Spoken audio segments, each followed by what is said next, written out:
Hello friends, welcome back to another video. Today we are going to discuss what to do when you become a victim of online fraud. हमें क्या करना चाहिए जब हमारे साथ online fraud हो जाता है।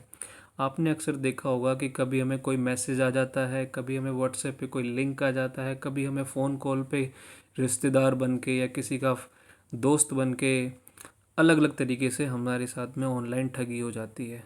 ठीक है, तो हमें क्या करना चाहिए आज हम इस वीडियो में जानेंगे।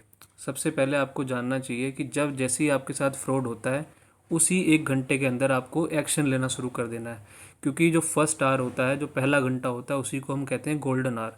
अगर आपने उसी में अगर एक्शन लेना शुरू कर दिया तो आपके जो पैसे हैं उसके पूरे चांस हैं कि वो सारे पैसे आपके बच सकते हैं। तो क्या करना चाहिए वो मैं आपके साथ अब डिस्कस करता हूँ। पहला कदम आपको उठाना है कि जिस भी बैंक के अंदर आपका अकाउंट है या जो भी आपका क्रेडिट कार्ड था जैसे, या डेबिट कार्ड था, या फिर यूपीआई था, उनको फटाफट से आपको कॉल करना है।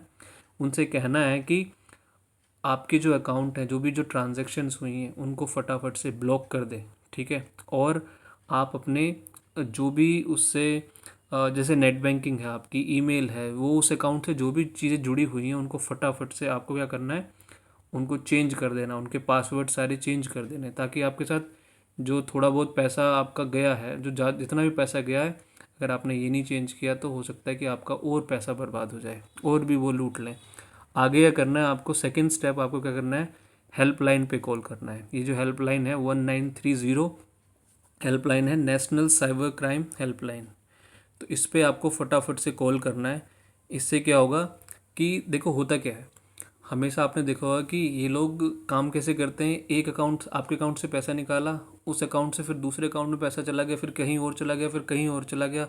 वो ऐसे करते करते करते इतना बड़ा मनी ट्रेल बन जाता है कि उसको ट्रैक करना बहुत इम्पॉसिबल हो जाता है। तो जैसे अगर आप 1930 पे करेंगे तो ये जो मनी ट्रेल है, ये जो अकाउंट में आगे पैसा भागता जा रहा है, बढ़ता जा रहा है, वो रुक सकता है, जिससे कि आपके पैसे मिलने में आसानी होगी।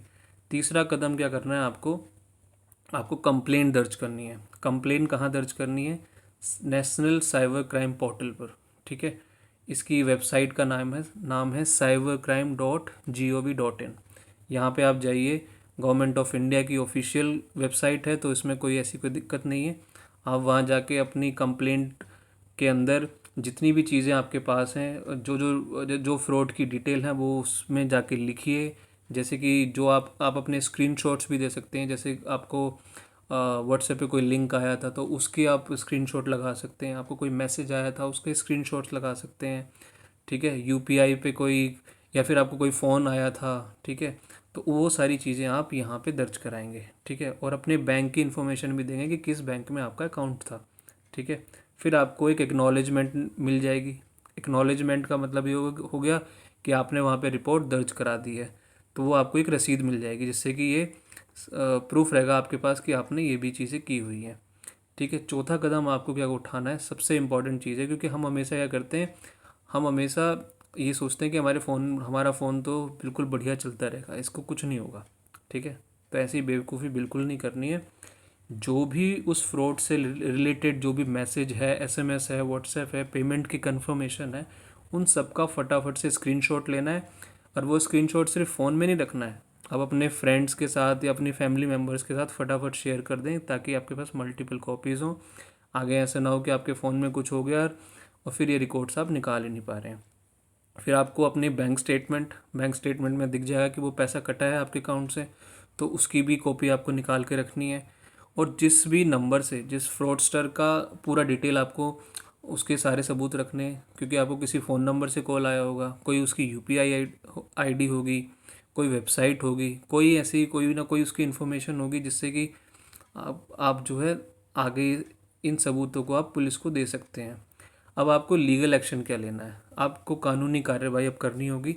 उसके लिए आपको क्या करना है, सबसे पहले आप जाइए पुलिस स्टेशन, कोई भी आपके नियरेस्ट पुलिस स्टेशन है आपके एरिया का, या फिर जो साइबर सेल है, इनके लिए स्पेशल थाने होते हैं, साइबर सेल, क्योंकि साइबर क्राइम है तो साइबर सेल रहेंगे। तो वहाँ पे आप जाके आप अपनी एफआईआर दर्ज करा सकते हैं। जो भी आपके पास सारे दस्तावेज हैं, सारे डॉक्यूमेंट्स हैं, जो भी सबूत आप हमने इकट्ठे किए हैं, वो सारे सबूत आप लेके वहाँ जा सकते हैं। ठीक है, अब ऐसा हो सकता है कि आपके जो पास में जहाँ जहाँ आप रहते हैं उसके अलावा कहीं आप अभी फ़िलहाल रह रहे हैं, ठीक है, रुके हुए हैं, या उस जगह पे आपको जाके पता चला, तो आप ये कर सकते हैं, कोई भी थाना जो भी आपके पास में बिल्कुल पास में थाना हो, फटाफट से वहाँ जाइए। उस थाने के अंदर आप उनसे कहिए कि जी 0 FIR काट दीजिए, ठीक है, मेरा यहाँ का जुरिडिक्शन नहीं है, आपका जुरिडिक्शन नहीं है, मतलब आपका क्षेत्र अधिकार नहीं है, फिर भी आप मेरा 0 FIR काट दीजिए। 0 FIR क्या होता है, आप किसी भी कोर्ट में जाके और किसी भी थाने में जाके इस FIR को दर्ज करा सकते हैं। वो जो थाना होता है, वो जिस थाने का ये मैटर होगा एक्चुअली में, ये वो थाना जहाँ पे 0 FIR कटेगी, वो खुद से अपने आप से आपके कंसर्न थाने में भेज देगा, ठीक है। तो उसमें अगर वो आनाकानी करते हैं, फॉर एग्जांपल वो कहते हैं कि जी नहीं नहीं हम नहीं करेंगे, तो हमारे थाने का नहीं है, तो आप ये कर सकते हैं, मजिस्ट्रेट के पास में कंप्लेंट कर सकते हैं। कौन सा सेक्शन है, सेक्शन 175 क्लोज 3 ऑफ BNSS। इसके अंदर जाके आप उसके खिलाफ में, पुलिस वाले के खिलाफ में, थाने के खिलाफ में आप कंप्लेंट कर सकते हैं। दूसरे लीगल ऑप्शंस क्या हैं हमारे पास, और दूसरे कानूनी विकल्प क्या हैं, आपको लीगल नोटिस भेजना है। किसको भेजेंगे लीगल नोटिस, आप लीगल नोटिस भेजेंगे जिस बैंक में आपका खाता था, जिसमें आपका वॉलेट था, वो जो UPI अकाउंट थे, ठीक है, वहाँ उनको लीगल नोटिस भेजेंगे क्योंकि उनकी लापरवाही थी। आप कंज्यूमर कोर्ट के अंदर भी डेफिशिएंसी ऑफ सर्विस के लिए भी, क्योंकि जो जो सुरक्षा उनको प्रदान करनी चाहिए, जो सिक्योरिटी आपको प्रोवाइड करनी चाहिए, इन बैंक ने, इन वॉलेट ने वो नहीं दी, जिसकी वजह से आपकी इसके अंदर कोई गलती नहीं। कभी ये मत सोचना कि मेरी गलती है, आपकी गलती नहीं है। ये सिक्योरिटी जो बैंक होते हैं, जो UPIs होते हैं, और ये जो वॉलेट होते हैं, ये इनकी है, क्योंकि इनकी सिक्योरिटी में चूक है, इसलिए इसको हम बोलेंगे डेफिशिएंसी ऑफ सर्विस, ठीक है। बहुत सस्ती सर्विस है इनकी। और आप इसमें सिविल सूट भी फाइल कर सकते हैं, ठीक है। वो सिविल सूट आप जो भी आपके एरिया का जो कोर्ट है, वहाँ पे आप इस स्टॉलन मनी के खिलाफ जाके आप एक केस फाइल कर सकते हैं। देखिए, कहते हैं prevention is better than cure, कहते हैं रोकथाम इलाज से बेहतर है। अगर हम पहले से सावधान रहेंगे, तो हम हमेशा सुरक्षित बने रहेंगे। अगर हमें पहले से समझ रहेगी, हमारी बुद्धि काम करेगी कि हमें क्या क्या चीज़ें पहले से सावधानी बरत के रखनी है, तो फिर आपके साथ कभी ऐसा नहीं होगा। अब आता है कि जी हम कैसे सेफ़ कैसे रहें, कैसे सुरक्षित रहें, तो हमें क्या क्या चीज़ें करनी होंगी। सबसे पहली चीज़ है, आपको कभी भी अपना OTP, आपके बैंक का ATM का पिन, या जो भी जो ये जो चीज़ें होती हैं, इंपॉर्टेंट डिटेल्स होती हैं जो कि आपकी पर्सनल हैं, ये आपको अपने पास रखनी, किसी के साथ शेयर नहीं करनी है। इवन कभी कभी क्या होता है कि कोई फ्रॉडस्टर आपको कहता है कि जी मैं आप ही के बैंक से बात कर रहा हूँ, आपके पास OTP आया होगा, हम आपकी चीज़ें अपडेट कर रहे हैं, आपकी इन्फॉर्मेशन अपडेट कर रहे हैं। देखिए, कभी भी कोई बैंक आपसे ये डिटेल नहीं मांगेगा। OTP एक ऐसी चीज़ है, आपको किसी को भी नहीं देनी है, ठीक है, चाहे वो देश का प्रेसिडेंट क्यों ना हो।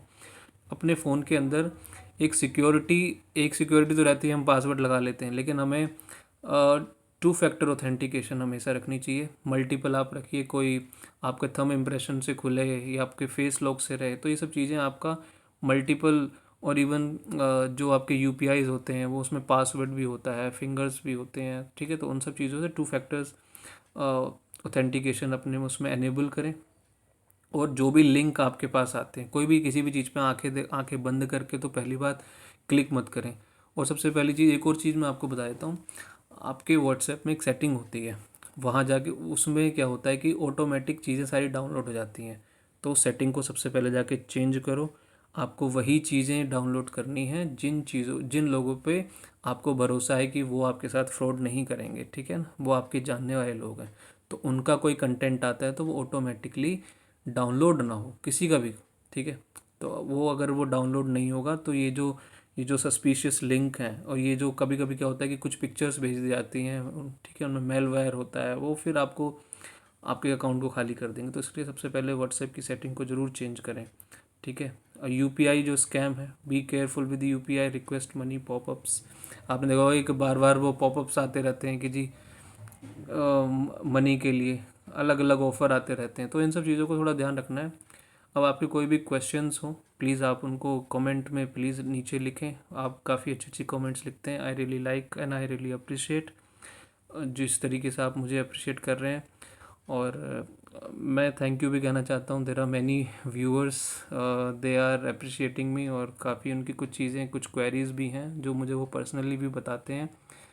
And I am sure you listening to me, and this is the time I should say thank you to you for appreciating in such a big number, and I'll be uploading such a informative, more valuable content on this channel. मेरा मकसद है कि सबको legal education free होनी चाहिए, और जितना हो सकता है मैं अपनी तरफ से काम करूँगा. प्लीज़ आपसे रिक्वेस्ट है कि सजेशन दीजिए, आप इसको सब्सक्राइब भी कीजिए, लाइक भी कीजिए, और कुछ फ्रेंड्स के साथ में जिनको ऐसी ऐसी चीज़ों की ज़रूरत है आप उनके साथ शेयर भी कीजिए. Thank you so much for listening to me. Have a good day.